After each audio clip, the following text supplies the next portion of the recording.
ఇక కడెం ప్రాజెక్ట్ ఎప్పుడు వానాకాలం వచ్చినా సరే నిండు కుండలా కనిపిస్తుంటుంది. కానీ ఈసారి నిండు కుండ ఉండిపోయింది. నిండు కుండ కాస్త నిండకుండా అయిపోయింది కదా. జూలై నెలాఖరుకు వచ్చింది, భారీ వర్షాలు లేవు, దీంతో డెడ్ స్టోరేజ్ జరిగింది. దీంతో కడెం ఆయకట్టు కింద ఉన్న రైతులు సాగు చెయ్యాలా వద్దా అనే డైలమాలో పడిపోయారు.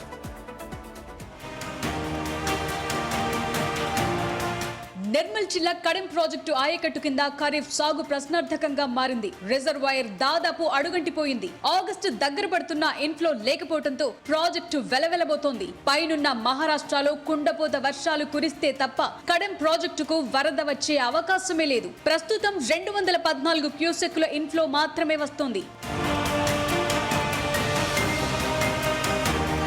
గతేడాదితో పోలిస్తే ఈసారి కడెం ప్రాజెక్టులో నీటి మట్టం భారీగా పడిపోయింది. రిజర్వాయర్ కెపాసిటీ 3.5 టీఎంసీలు ఉండగా ఇప్పుడు 1 టీఎంసీ నీరు కూడా లేదు. ప్రాజెక్టుపై ఆయకట్టు కింద 68,150 ఎకరాలుంది. గతేడాది ఇదే సమయానికి కడెం ప్రాజెక్టులో నీటి నిల్వ 2.5 టీఎంసీలుగా నమోదైంది. అప్పట్లో జూన్ జూలైలో యావరేజ్ ఇన్ఫ్లో 6,500 క్యూసెక్కులుగా ఉండేది.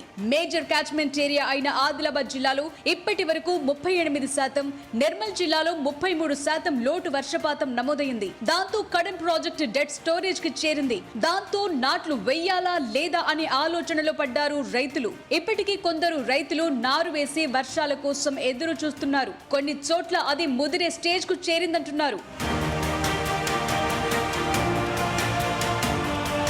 ఎగువ ప్రాంతాల్లో భారీ వర్షాలు కురిస్తే తప్ప ప్రాజెక్టుకు వరద వచ్చే అవకాశం కనిపించడం లేదు. కడెంనే నమ్ముకున్న అన్నదాతల్లో రోజు రోజుకు ఆందోళన పెరుగుతోంది. తీవ్ర వర్షాభావ పరిస్థితులు ఉండటంతో రైతులు వరి సాగుపైనే కాకుండా ప్రత్యామ్నాయ పంటలపై దృష్టి పెట్టాలని వ్యవసాయ అధికారులు సూచిస్తున్నారు.